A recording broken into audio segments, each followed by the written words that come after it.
Bismillahirrahmanirrahim. Assalamualaikum warahmatullahi wabarakatuh. Alhamdulillahirabbil alamin wa bihi nasta'in wala umuri dunya waddin. Wassalatu wassalamu ala asrafil anbiya'i wal mursalin sayyidina wa maulana Muhammadin wa ala alihi washabihi amma ba'd. Perkenalkan, nama saya Khotimatul Ulia, NIM 2118217. Baik, di sini saya akan membahas mengenai bagaimana pendapat pribadi terkait terhadap kitab Ta'lim Muta'alim. Nah, tugas ini dibuat guna untuk memenuhi tugas UAS mata kuliah telah kitab pendidikan yang diampu oleh Bapak Dr. Ahmad Taufik MPDI. Baik, langsung saja kita masuk dalam pembahasan. Nah, kitab Ta'lim Muta'alim ini adalah merupakan salah satu kitab karya Syekh Jarnuji yang mana berisi tentang pentingnya adab dalam berilmu. Nah, kitab ini merupakan kitab yang masuk dalam jajaran kitab yang paling tua dalam dunia literasi Islam yang membahas mengenai tarbiyah dan taklim. Eksistensi kitab ini masih dirasakan di era sekarang, buktinya masih banyak dan dan tersebar luas kitab ini untuk dipelajari dan diamalkan. Nah, kitab ini pula dijadikan rujukan dan menjadi salah satu kurikulum hampir di seluruh pondok pesantren Indonesia dan juga lembaga pendidikan yang lainnya, salah satunya di IAIN Pekalongan ini sendiri yang mempelajari, membahas, dan mengkaji kitab Ta'lim Muta'alim ini. Nah, dalam kitab Ta'lim Muta'alim ini itu memiliki 13 pokok bahasan ataupun pasal ataupun babnya, yaitu yang pertama itu bab pertama membahas tentang hakikat ilmu, hukum mencari ilmu dan keutamaannya.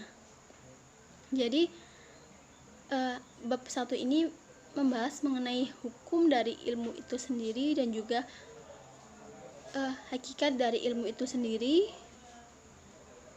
dan hukum bagaimana yang ada dalam Islam seseorang muslim ataupun muslimat menuntut ilmu dan juga keutamaan dari ilmu tersebut. Kemudian yang kedua itu bab yang kedua itu tentang niat dalam mencari ilmu. Jadi bab kedua ini tentang bagaimana seorang penuntut ilmu itu adalah berniat menuntut ilmu hanya untuk mencapai keridhaan dari Allah Subhanahu wa taala. Kemudian yang ketiga ini bagaimana tentang cara memilih ilmu, guru dan juga teman. Nah, bab 3 ini tentang bagaimana penuntut ilmu itu harus memilih ilmunya, juga teman dan juga gurunya, karena 3 tersebut sangat memengaruhi dalam mencari ilmu. Kemudian yang kelima ini tentang kesungguhan dalam mencari ilmu. Nah, dan juga beristiqomah dalam mencapai ilmu. Ini bab 5 ini jadi tentang optimisme seorang pencari ilmu dan juga beristiqomah dan dalam mencapai cita-cita yang dicita-citakan. Kemudian yang keenam ini tentang ukuran dan urutannya. Jadi tentang ukuran dari ilmu tersebut dan juga urutan ilmunya. Kemudian yang 7 ada tentang tawakal dalam mencari ilmu. Nah, ini membahas mengenai bagaimana penuntut ilmu ini hendaklah bertawakal kepada Allah, serahkanlah segalanya kepada Allah dalam berbagai hal. Kemudian yang ke-8 ini tentang waktu belajar ilmu. Nah, Ini membahas tentang waktu-waktu kapan saja yang dilakukan untuk belajar ilmu. Kemudian yang ke-9 ini tentang saling mengasihi dan saling menasihati. Jadi seorang penuntut ilmu atau pencari ilmu itu hendaklah saling mengasihi dan juga saling menasihati satu antar lain. Kemudian yang 10 itu tentang mencari tambahan ilmu pengetahuan. Jadi seorang penuntut ilmu itu hendaklah jangan mempelajari satu ilmu saja, akan tapi mempelajari ilmu yang lainnya. Kemudian yang ke-11 itu tentang bersikap warak ketika menuntut ilmu. Nah, warak ini dilakukan agar ilmu yang didapat ataupun yang dicari itu dapat bermanfaat bagi dirinya maupun orang lain. Kemudian yang ke-12 ini tentang hal-hal apa saja yang dapat menguatkan hafalan dan juga yang dapat melemahkan hafalan. Jadi tentang apa saja yang dilakukan oleh penuntut ilmu ini yang dapat menguatkan hafalannya dan juga melemahkannya. Kemudian yang terakhir ini tentang hal-hal yang mempermudah datangnya rezeki dan juga yang dapat menghambat datangnya rezeki dan yang dapat memperpanjang umur ataupun mengurangi umur. Kemudian saya akan menjelaskan mengenai pendapat saya terkait dengan ataupun kritik saya terhadap kitab Ta'lim Muta'alim ini. Nah, tema yang saya ambil itu tentang adab dulu baru mencari ilmu. Nah, seperti yang kita ketahui bahwasanya di zaman sekarang ini para pelajar ataupun para pencari ilmu ini itu berlomba-lomba untuk mencapai target ranking ataupun dalam di ranah kampus ini namanya IP, indeks prestasi. Akan tapi mereka itu tidak memikirkan ataupun kurang peduli, kurang memperhatikan bagaimana adab-adab ataupun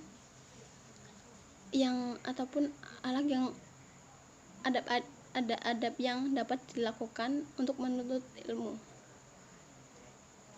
Dalam adab-adab yang dilakukan dalam menuntut ilmu. Nah, hal ini itu kurang disadari oleh para pelajar karena mereka hanya menahu tentang menuntut ilmunya saja, akan tapi mereka kurang dalam memahami bagaimana adab-adab yang ada pada dalam menuntut ilmu. Hal ini juga dikehendaki oleh Menteri Pendidikan dan Kebudayaan terkait untuk membangun pendidikan karakter, yang mana bukan hanya sekedar kognitif yang diajarkan, yang ditargetkan, akan tapi afektiflah yang lebih ditekankan. Bukan berarti ilmu itu tidak penting, akan tapi adablah yang paling ditekankan lagi. Nah, dengan adanya kitab Ta'lim Muta'alim ini dapat menjadi solusi kita dalam mencari permasalahan dalam menuntut ilmu, sebagaimana disebutkan dalam kitab Ta'lim Muta'alim ini bahwa seseorang tidak akan sampai pada suatu tujuan kecuali dengan penghormatan, dan tidak akan terjatuh kecuali dengan meninggalkan penghormatan. Penghormatan itu lebih utama daripada kekuatan. Di antara wujud memuliakan ilmu adalah dengan menghormati guru. Jadi penghormatan pada guru ini menjadi salah satu wujud menghormati ilmu sendiri dan juga menghormati guru. Nah, penghormatan pada guru ini juga dapat dijadikan salah satu seseorang untuk meminta doanya ataupun barokah dari seorang guru. Nah, inilah yang dapat mempertimbangkan bagaimana pentingnya adab sebelum mencari ilmu. Nah, ilmu itu gampang dicari, akan tapi persoalan adab itu gurulah yang dapat memberikan teladan. Kemudian dalam menuntut ilmu ini, hendaklah seorang penuntut ilmu haruslah bersikap warak agar ilmunya bermanfaat dan juga dapat memberikan faedah.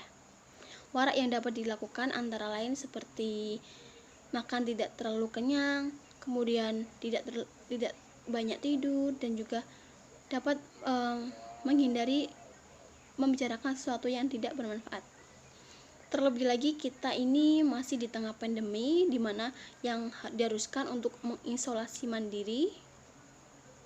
Jadi kita harus menerapkan sikap warak ini. Mungkin itu saja yang dapat saya sampaikan. Kurang lebih saya mohon maaf. Wabillahi taufiq wal hidayah. Wassalamualaikum warahmatullahi wabarakatuh.